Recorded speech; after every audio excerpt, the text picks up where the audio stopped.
క్రీస్తునందు ప్రియమైన దేవుని పిల్లలారా, ఈ రాత్రికాల సమయంలో ప్రభు సన్నిధిలో గత 2 రోజుల నుంచి కూడా మీరందరూ ఈ యొక్క కూడికల్లో పాల్గొంటూ ఉన్నారు. ఈరోజు చివరి రోజు. ఈ చివరి రోజు కూడా దేవుడు మనకి చక్కని వాతావరణం ఇచ్చినందుకు మొదటిగా దేవుడికి స్తోత్రాలు చేద్దాం. మంచిది. మరి 3 రోజులు సభలు ఇక్కడ జరుగుతుంది. మరి స్థానిక దైవజనులు సుధీరయ్య గారు, మరి నేను పాస్టర్ గారు నెహెమ్యా గారు ముగ్గురు కలిసి కూడా ఇండియన్ పెంటెకోస్ట్ చర్చ్లో ట్రైనింగ్ చేసాం. ముగ్గురు కూడా మరి దాదాపు సుధీర్తో ఫోన్లో మాట్లాడుతున్నా కానీ ఈరోజు సుధీర్తో పాటు అనుకోకుండా నెహెమ్యా కూడా నాకు కలవటం చాలా సంతోషంగా ఉంది. ఈ చుట్టుపక్కల ప్రాంతాలు వస్తున్నా కానీ వీళ్ళని ఎప్పుడు నేను మీట్ అవ్వలేదు. దేవుడి మహాకృపను బట్టి ఈరోజు నేను నా స్నేహితుల చదువుతో ఎంతో సంతోషంగా భావిస్తున్నాను. హల్లెలూయా. మరి ఇక్కడ జరుగుతున్నటువంటి ఈ 3 రోజుల కూడికకి నన్ను ప్రేమతో ఆహ్వానించినటువంటి స్థానిక దైవజనుడు సుధీరయ్య గారికి, వారి కుటుంబ సభ్యులకు నా ప్రత్యేకమైన వందనాలు తెలియజేస్తున్నాను. అలాగే దైవజనుడు నెహెమ్యా గారికి, మరి గౌరవనీయులైన పెద్దలైన దైవజనులకు ప్రత్యేకమైన వందనాలు. హల్లెలూయా. సరే, మంచిదండి. ఇక మాట్లాడకూడదు. అరిసే పిల్లలకి అంత కంట్రోల్ చేయాలా, చెప్పే మాటలు జాగ్రత్తగా వినాలా. నిన్న మొన్న వాక్యం విన్నారా? మాట్లాడేదండి, నాకు కాదు అన్నట్టు దూరం పంపండి. నిన్న మొన్న మీరు దేవుని యొక్క వాక్యాన్ని విన్నారు. మరి ఈరోజు నేను మీ మధ్యకి ఎందుకు వచ్చానంటే నా సాక్ష్యం పంచుకోవడానికి వచ్చాను. నా సాక్ష్యం చెప్పడానికి నేను వచ్చాను. సాక్ష్యంతో పాటు కొంత వాక్యాన్ని కలిపి చెప్తాను. మరి ఇప్పుడు మీరేం చేయాలి? శ్రద్ధగా వినాలి. నాకు అడిగే అలవాటు ఉంది. ఈ ఒక్కరోజు నేను అడిగిన దానికి అంత సమాధానం చెప్పాను. నా పేరు పాస్టర్ బర్నబాసు. మన ఆంధ్రప్రదేశ్ పల్నాడు జిల్లా, ఒకప్పుడు ఉమ్మడి గుంటూరు జిల్లా, ఇప్పుడు పల్నాడు జిల్లా గురజాల అనబడిన చిన్న మన మేదరమెట్ల లాంటి చిన్న పట్టణంలో నేను దేవుడు పరిచయం చేస్తున్నాను. మరి దేవుడు నాకు ప్రేమించి నాకు 2 పాటి చిన్న సంఘాలని దేవుడు ఇచ్చాడు. మరి దేవుని సంఘ కాపరిగా నేను కొనసాగుతూ ఉన్నాను. అట్లాగే దేవుడు నన్ను ప్రేమించి నాకు ఒక బాబుని ఇచ్చాడు. మా బాబు 16 సంవత్సరాలు. తను మొన్నే 10th పాస్ అయ్యాడు. కాబట్టి మా కుటుంబంతో కలిసి నేను అక్కడ గురజాలలో స్థిరపడి దాదాపు 16 సంవత్సరాల నుంచి ఆ ప్రాంతంలో దేవుడు సేవ చేస్తున్నాను. ఈరోజు మీ మధ్యకి వచ్చి మరి నా గత సాక్ష్యాన్ని మీతో పంచుకోవడానికి దేవుడు నాకు ఈ అవకాశం ఇచ్చాడు. దాన్ని బట్టి దేవుడికి వందనాలు. హల్లెలూయా. ప్రియమైన దేవుని పిల్లల, మనం సాక్ష్యంలోకి వెళ్ళే ముందు చిన్న వాక్యాన్ని చదువుకుందాం. చూడండి, మత్తయి సువార్త 16వ అధ్యాయం 13వ వచనం చదవండి. యేసు పిలుపుదైన కైసరియా ప్రాంతమునకు వచ్చి మనిషి కుమారుడు ఎవడని జనులు చెప్పుకొనుచున్నారని తన శిష్యులను అడగగా వారు కొందరు బాప్తిసమిచ్చి యోహాననియు, కొందరు ఏలియానియు, కొందరు ఇర్మియానియు లేక ప్రవక్తల పట్టణాలలో ఒకడనియు చెప్పుకొనుచున్నారని. అందుకు ఆయన మీరైతే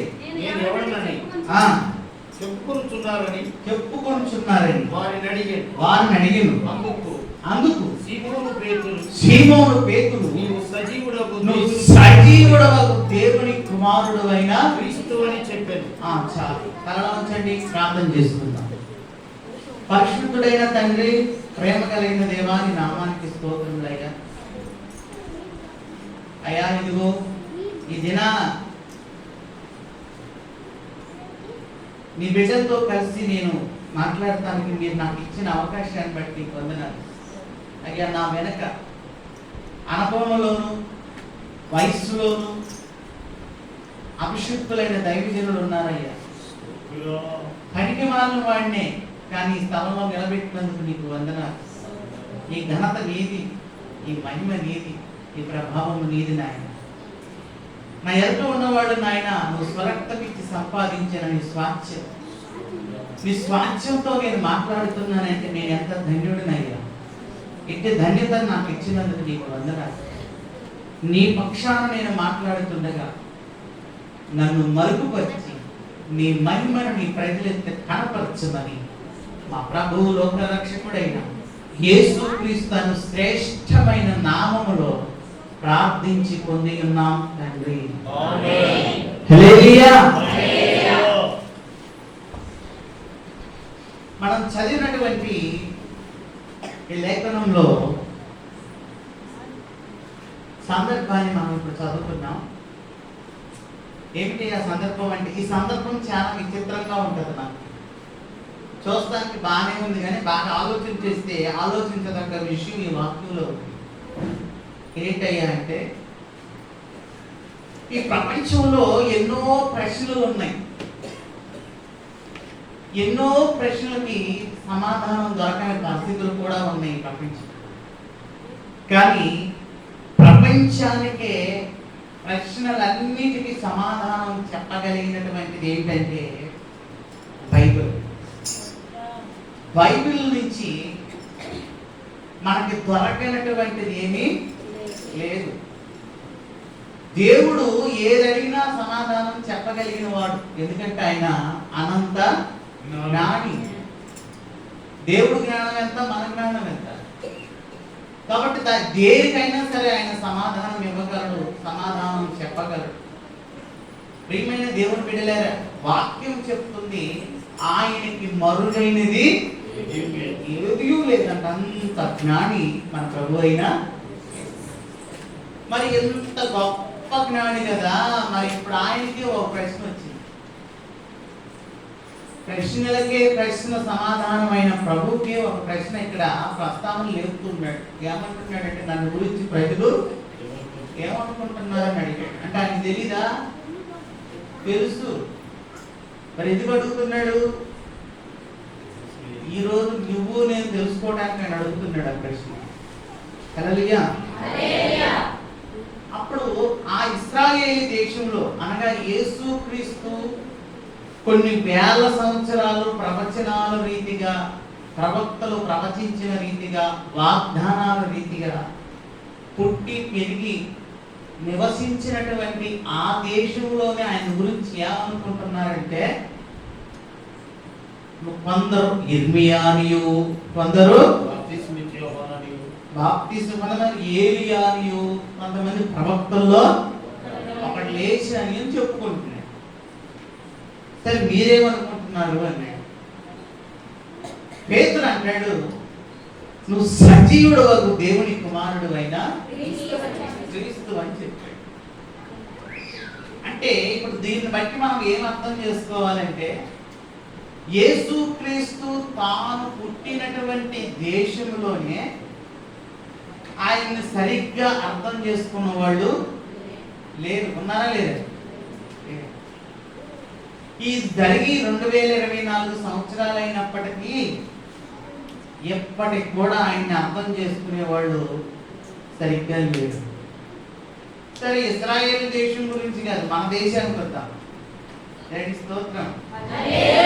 ఆ బాబు యేసు ప్రభు నమ్ముకుంటారు ఆయన అని ఎవరికైనా చెప్తే బయటకు పోయి ఏమంటారో తెలుసా? ఏది అమెరికా వాళ్ళ దేవుడా? ఎవరి దేవుడు అంటే ఈయన అమెరికా వాళ్ళ దేవుడు అని మాట్లాడతారు. అంటే అమెరికా వాళ్ళ దేవుడు, ఆఫ్రికా వాళ్ళ దేవుడు, ఇండియా ఒక దేవుడు అంటాడా? సర్వ ప్రపంచానికి ఒక్కడే దేవుడు అన్నమాట. సరే, ఇంకొకరి దగ్గరికి పోయి యేసు ప్రభువు గురించి మీరు ఏమనుకుంటున్నారని అడిగితే వాళ్ళు చెప్తారు, అది బ్రిటిష్ వాడు మతం బాబు అంటే. బ్రిటిష్ వాడు మతం అంట. బ్రిటిష్ వాడు ఎప్పుడు వచ్చాడు? భారతదేశానికి డ్రామా ఎప్పుడు వచ్చాడు? చరిత్ర తెలియనటువంటి వాళ్ళు ఏం మాట్లాడతారంటే బ్రిటిష్ వాడ మతం అని మాట్లాడతారు. నిజంగా ఇది మతమా? అనే కాదు, క్రైస్తవ్యం పరలోకానికి మార్గమై ఉన్నది. ఇంకొకరి దగ్గరికి వెళ్ళి అసలు యేసు ప్రభు గురించి మీరు ఏమనుకుంటున్నారు? పారాయి మతం అన్న ఆయన మన మతం కాదండి. ప్రియమైన దేవుని వెళ్ళారు ఇంకొంచెం అడుగు లోనకేసి అసలు యేసు క్రీస్తు గురించి ఏమనుకుంటున్నారంటే 2 ముక్కల్లో వేలు చెప్తారు. ఏంటో తెలుసా? మా వాళ్ళ దేవుడు, మా ఇంకోళ్ళ దేవుడు అని జరుగుతారు. అక్కడ ఈ కుల విద్య అనేది పోగొట్టుకోకుండా కాపాడుకుంటున్నారు మన భారతదేశంలో. దేవుడికి కూడా ఏమంట కడుతున్నారు? కులాలు అంట కడుతున్నారు. అందరికి అంటగట్టినట్టు యేసు ప్రభు కూడా 2 కులాలు ఇచ్చి అంటగట్టారు. మా ఊళ్ళో దేవుడు, మా ఇంకోళ్ళ దేవుడు, మా ఇంట్లో వాడు దేవుడు, పనిలో వాడు దేవుడు అని తెలుసు.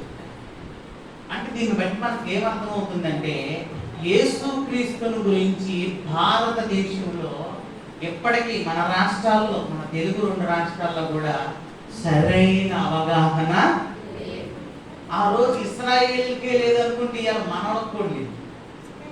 లేకపోతే వాళ్ళు ఏం చెప్తున్నారంటే అమెరికా వాళ్ళ దేవుడు, బ్రిటిష్ వాళ్ళ దేవుడు, తెల్లవాళ్ళ దేవుడు, ఆ దేవుడు, ఈ దేవుడు, ఆ కులవాడు, ఈ కులవాడు, యేసు ప్రభు వడ్రంగి పని చేసాడు, వడ్రంగి కూడా కొంతమంది ఎటపడితే అట్లా మాట్లాడుతున్నారు. నిజంగా అర్థం ఏంటంటే వీళ్ళకి అర్థం కావట్లేదు.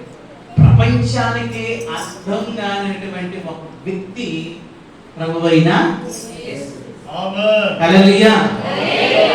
మరి అర్థమై చేసుకున్నవాడు ఎవడయ్యా అంటే ఆయన ఎవరైతే ఆయన దేవుని కుమారుడని గుర్తిస్తారో వారు దేవుణ్ణి అర్థం చేసుకున్నారు. అప్పుడు ప్రభు అంటున్నాడు, నా తండ్రి బయలుపరిస్తేనే తప్ప నీకు ఈ విషయము తెలియలేదు అన్నాడు. అంటే దాని అర్థం ఏంటయ్యా అంటే ఎవరైతే ఆయనని దేవుడుగా అంగీకరించి దేవుని కుమారుడిగా ఇష్టపడతారో వాళ్ళకి క్రీస్తు పూర్తిగా అర్థమైనది. హల్లెలూయా. అర్థం అయితే ఏంది, అర్థం కాకపోతే ఏంది అన్నదానికి ప్రియమైన దేవుని పిల్లలారా, గత జీవితంలో ఒక అన్యుడిగా, ఒక విగ్రహారాధికుడిగా నేను కూడా యేసు ప్రభుని అర్థం చేసుకోలేదు. ఏం అర్థం చేసుకోలేదు? నేను కూడా అనేవాడిని. ఏమన్నా తెలుసా? అది ఇంగ్లీష్ వాళ్ళ మతం, తెల్లోడ దేవుడు, బ్రిటిష్ వాళ్ళ దేవుడు, అదిగో ఆ మాలపల్లో మాదిరిపల్లోడ దేవుడు, కానీ మా దేవుడు కాడు. మాకింతమంది దేవుడు దేవతలు ఉండగా మాకు యేసు ప్రభు అవసరమా అని నేను కూడా ఒకప్పుడు అనుకున్నాను. అట్లా అనుకున్న వాళ్ళు చాలా మంది ఉన్నారు. అయ్యా లేదు లేదు, అందరూ అనుకుంది వేరు, నేను అనుకుంది వేరు. ఎందుకని? హల్లెలూయా.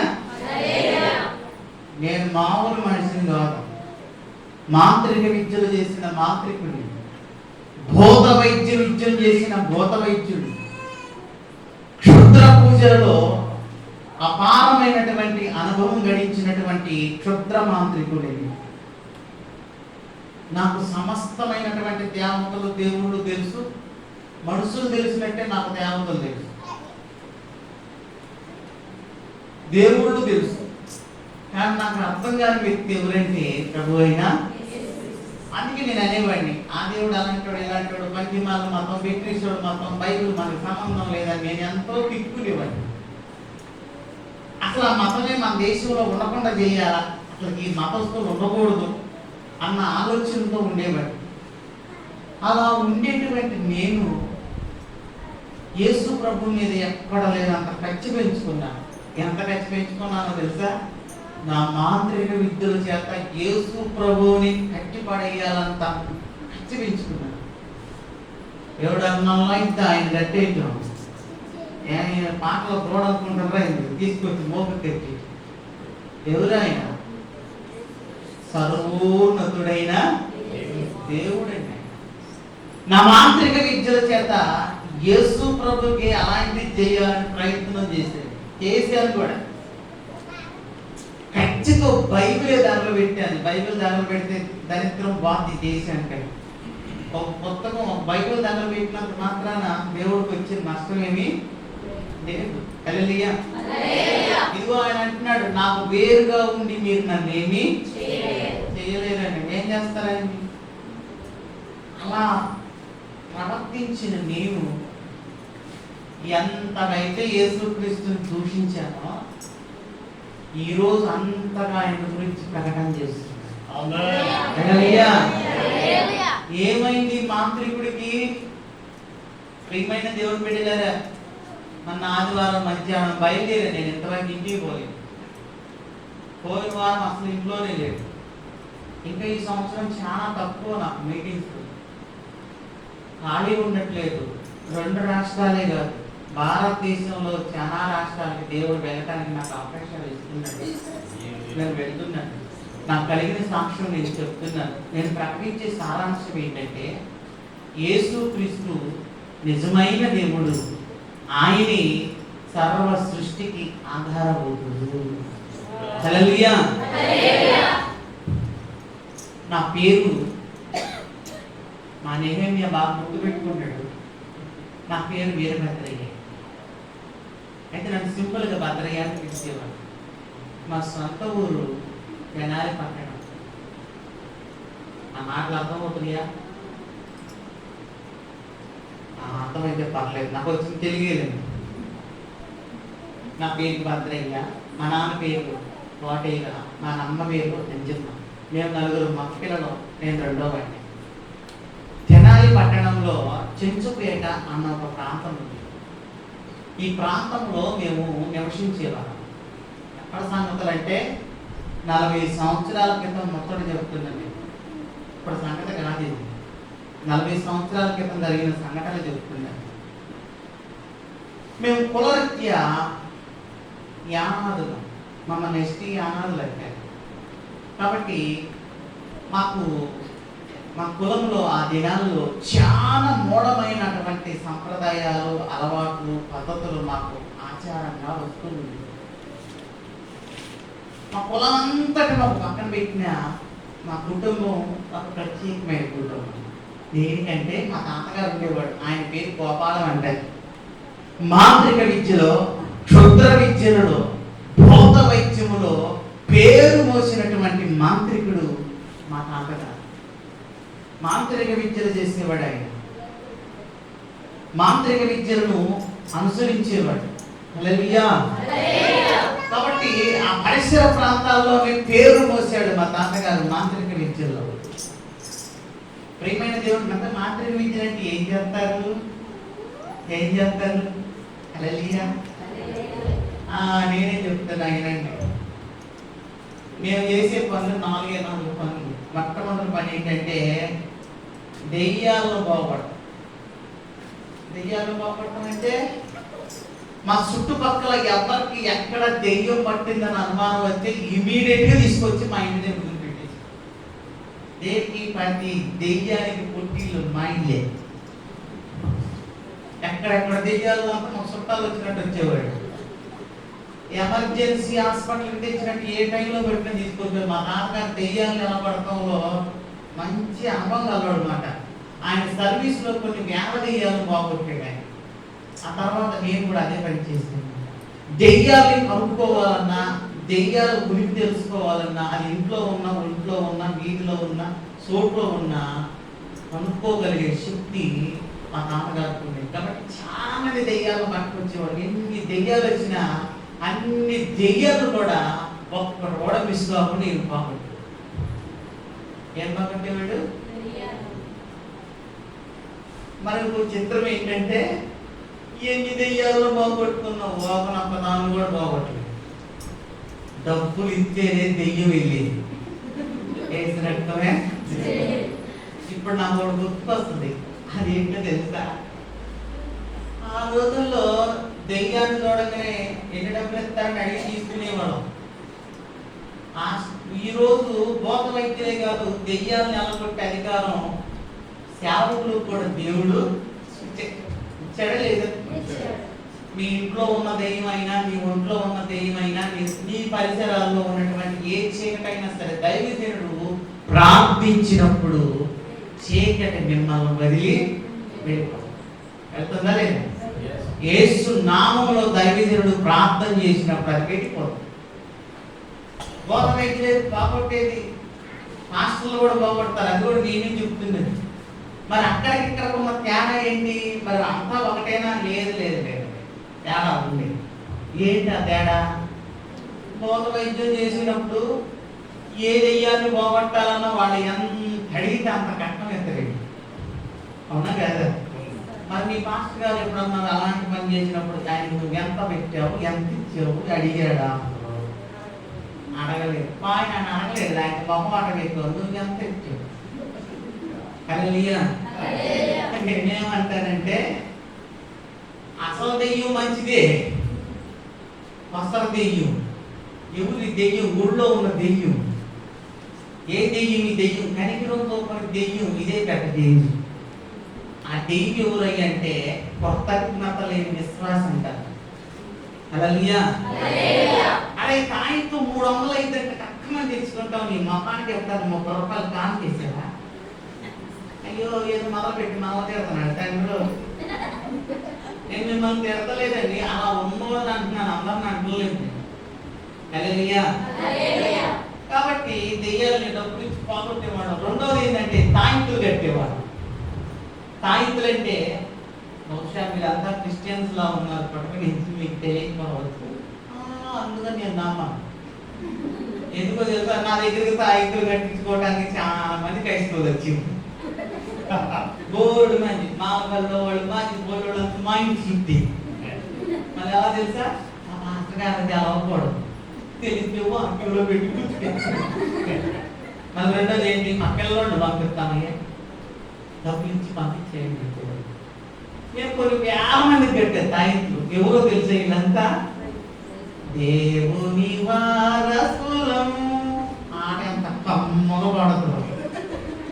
చేసే పనులన్నీ ఎట్లా అనుకున్నాం. తాయింపులు కట్టేవాళ్ళం. ఎందుకు తాయింపులు? ఇప్పుడు ఎందుకు చెప్తున్నావు తాయింపుల గురించి అంటే, నా సర్వీసులు నేను ఒక 70,000 మందికి తాయింపులు కట్టుంటాను. నా సర్వీసు 70,000 మందికి తాయింపులు కట్టిన ఈ తాంత్రికుడు ఈరోజు నేను నమ్ముకున్నది ఒక బైబిల్. హల్లెలూయా. ఎందుకని? తాయింపుల్లో ఏం లేదు. అసలు తాయింపు గురించి నీకు నేను సరిగ్గా ఎవరో చెబితే కట్టుకునేవాడు లేరు అనుకుంటున్నా. ఒకవేళ ఏడన్నా మిగిలినోడు ఉంటే మీ జీవితంలో ఎప్పుడు తాయింపుల దగ్గరికి కొంచెం తాడేసి లాగినా కూడా బాగున్నమాట. నేను అలా కచ్చపుట్టి చెప్తున్నాను. అయ్యో నేను భూత వైద్యుడిని అంటే, అమ్మా నేను వీడియో తీయాల్సినంత బాధ లేదు, నా పేరు మీద కనుక కొట్టారంటే హెచ్డి వీడియో వస్తాయి. లక్షల మంది వ్యూస్ ఉంటారు నా సాక్ష్యానికి. కాబట్టి మీరు దాంట్లో చూసుకోండి యూట్యూబ్. హల్లెలూయా. హెచ్డి క్వాలిటీతో వస్తుంది. మీరు తీసిన వీడియో అంత క్వాలిటీ రా, ఒకటి కాదు కొన్ని వందల వీడియోలు ఉంటాయి. ప్రియమైన దేవుని పిల్లలారా, తాయిత్తు కట్టేవాడు అనమాట. మూడోది ఏంటంటే క్షుద్ర పూజలు చేసేవాడు. క్షుద్ర పూజలు అంటే ఏంటి? హల్లెలూయా. క్షుద్ర పూజలు అంటే ఇళ్లలో చేసే కాదు, గుళ్ళల్లో చేసే కాదు. ఎక్కడ చేస్తారో తెలుసా? పొలిమేరల్లో 4 దారులు కట్టే కాడ. హల్లెలూయా. ఏమంటే నాకు తెలియక అడుగుతాను, మీ ఊరోళ్ళే కదా వస్తుంది, కొత్తగా వస్తారు ఇది అడగక ఏం ఏమంటారు? అమ్మాయింది ఏదో నడుస్తు చేసి రక్తమే అట్లా ఉండకూడదు. వచ్చేది పాత మనిషే కదా, కొత్త కాడు వచ్చినాడు బాబు. నేను అక్కడ మాట్లాడుతుంటానండి, ఆహ్లాదకి నేను కోపడదా.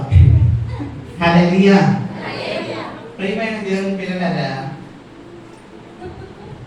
క్షుద్ర పూజలు చేసేవాడు. శుక్రపూజలు ఎక్కడ చేసేవాడంటే పొలిగారంలో చేసేవాడు. అమ్మో ఎవడనంటే అక్కడ పెద్ద బొమ్మేసి మేకలు పోసి కోడిగుడ్లు బాబు కొట్టి కోడినిత్తులు పోసారంటే ఇంకెళ్ళబాక మదాకి ఎవడు చేసి చచ్చాడు. అమ్మ మా ఏం తిన్ననే చేసాడు.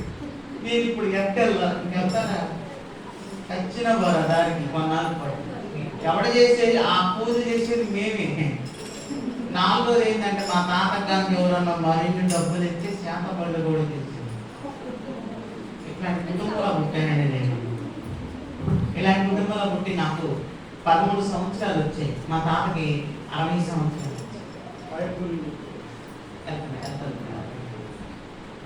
స్టార్టింగ్ నుంచి వచ్చాను. హల్లెలూయా. మా తాతకి 60 సంవత్సరాలు వచ్చాక ముసలోడు పళ్ళు కనపడి చాలా ఇబ్బంది పడుతున్నాడు. అప్పుడు మా కుటుంబ సభ్యులతో ఆయన ఏం చెప్పాడంటే, అమ్మాయి నేను ఈ విద్య మానేద్దాం అనుకుంటున్నాను అంటే మా ఇంట్లో వాళ్ళందరూ చాలా సంతోషపడ్డారు. అప్పుడు మా తాతయ్య గారు అన్నాడు, నా మనవుల్లో ఒకరికి నేర్పుతానండి. హల్లెలూయా. పిల్లలకు నేర్పొద్దని చెప్పాడు. పిల్లలకు నేర్పొద్దంటే మా తాతయ్య మనసులో పెట్టుకొని ఏం చేశాడంటే, ఒకరోజు నన్ను దగ్గరికి పిలిచి ప్రేమతో కూర్చోబెట్టుకుని నన్ను ఇలా అడిగాడు, అరే నాన్న నేను నీకు కొన్ని పాఠాలు నేర్పుతాను, నేర్చుకోరా అన్నాడు. నేర్చుకుంటే నేను ఉన్నాను. ఏంటది అన్న అంటే మా తాతయ్య అన్నాడు, నేను నేర్పి పాఠాలు నేర్చుకుంటూ రోజుకు ₹1 ఇస్తానండి. ₹1 ఇద్దనేసరికి చాలా ఆశ పుట్టింది నాకు. ఆశ పుట్టి సరే నేర్చుకుంటాను తాతయ్య అన్నాను. హల్లెలూయా. మా తాతగారు ఏం చేశాడంటే చక్కగా ప్రతిరోజు కూడా నాకు ఒక పేపర్ మీద తన మలయాళంలో నేర్చుకున్న నత్రాలను తెలుగులోకి రాసి నాకు ఇచ్చేవాడు. నేను ఇది స్కూల్లో చదువుకొని తీసుకొచ్చి మా తాతగారికి అప్పగించేవాడిని. తను అనుకున్నట్టు నాకు ₹1 ఇచ్చేవాడు. ఇట్లా 6 నెలలు గడిచిపోయిందండి. ఆ తర్వాత నాలో మార్పులు రావడం ప్రారంభించి ఏంటో తెలుసా, నాకు నేనే దేవుడిగా భావించుకోవటం, ఎదుటోడు చూస్తే వీడంతా నా కింద అనుకోవటం, ఇలాంటి గుణాలు నాకు రావడం ప్రారంభించి. హల్లెలూయా. మా తాత చెప్పినప్పుడు మా తాత అన్నాడు, చాలా మంచిదిరా, మంచివాడు అని చెప్పుకొచ్చాడు. ప్రియమైన దేవుని పిల్లలే, ఈ విధంగా ఉంటే ఏం జరిగిందంటే మా లెక్కల టీచర్ గారు ఎక్కడున్నారా? హల్లెలూయా. మా లెక్కల టీచర్ గారు ఏంద్రా నువ్వు వచ్చి పుస్తకం చదువుతున్నా, పుస్తకం ఇటు ఎత్తునంటే పుస్తకం తీసుకెళ్ళి ఆవిడకి ఇచ్చాను. ఆ పుస్తకం చూసింది ఆవిడ. ఏం పుస్తకం తెలిసి నేను నేర్చుకునే మంత్రాల పుస్తకం. ఆ బొమ్మలు దెయ్యాల బొమ్మలు చూసి ఆ మంది ఏంట్రా ఏం చేస్తారా మీరు అంది. మేము భూత వైద్యం చేస్తామని చెప్పేసరికి భయం వేసి భూత వైద్యులు అర్థం భయం వేసి ప్రిన్సిపాల్ సార్కి అప్పుడు చెప్పింది. ప్రిన్సిపాల్ సార్ ఏమన్నాడంటే, రేపు పొద్దున్న మీ తల్లిదండ్రులు తీసుకురాక మా నాన్న తీసుకొని వెళ్ళాను. మా నాన్న తీసుకొని వెళ్ళాక ఏం జరిగిందంటే ఆయన ఇట్లాంటి వాడికి మేము చదువు చెప్పలేమని చెప్పి తీసి ఇచ్చి పంపించేసి నా చదువు 6వ తరగతిలోనే ఆగిపోయింది. అప్పటి నుంచి ఇంకా నేను చదువుకోలేదు. ఇంటికి వచ్చాక మా ఇంట్లో వాళ్ళందరూ తిరిగారు, ఎందుకురా మనకి మంత్రతంత్రాలు దెయ్యాలు పోతారు అవసరమా, ఇక మా అమ్మ కూడా చేసేదేమో లేక నేను అసలు ఎలా ఉంటే అలా ఉండిద్దని వదిలేసింది నాకు. అప్పటి నుంచి నాకు అందరూ ఎంత చదువు చదివినారు రా ఉద్యోగం, నాకు 6వ తరగతిలోనే ఉద్యోగం వచ్చింది. ఏం ఉద్యోగమో తెలుసా, మా తాత సీనియర్ అయితే నేను జూనియర్గా జాబ్ చేయగలను. అదే పోతమైంది. హల్లెలూయా. మేము జరిగిన పనులు 1 కాదు 2 కాదు, చెప్పుకుంటే తెల్లారిపోదు. కాబట్టి నేను అన్ని చెప్పదలుచుకోలేదు. 2 విషయాలు చెప్తాను మీతోటి. అది ఎందుకు చెప్తున్నానంటే మీకు నమ్మడానికి, ఎవరు కూడా అన్యాచారాలు మూఢాచారాల దగ్గరికి వెళ్ళకూడదన్న ఉద్దేశంతో నేను నా మాటలో చెప్తున్నాను. కానీ నేను ఎవరికి భూత వైద్యం నేర్పడతాను, అది మాత్రం గుర్తుపెట్టుకోండి. అసలు ఎంతగా దెయ్యాలు భూతాలు పిశాచాలు శాతబళ్ళు ఇవన్నీ ఉన్నాయా?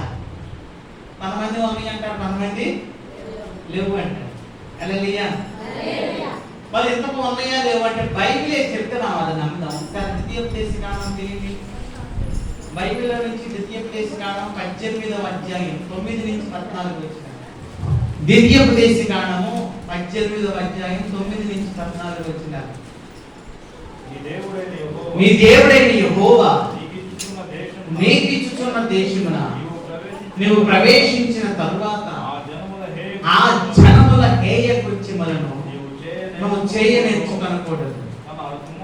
తన కుమారుడునైనను కుమార్తెనైనను అగ్నిగుండము దాటించు వానినైనను శకునము చెప్పు సోదెగాండ్రనైనను మేఘశకునములే గాని సర్పశకునములే గాని చెప్పు వానినైనను చెల్లంగి వానినైనను మాంత్రికులనైనను ఇంద్రజాలకునైనను కర్ణ పిశాచమునడుగు వానినైనను ధైర్యముల యొద్ద విచారణ చేయవానినైనను మీ మధ్యలో ఉండనీయకూడదు. బైబిల్ ఏం చెప్తుంది?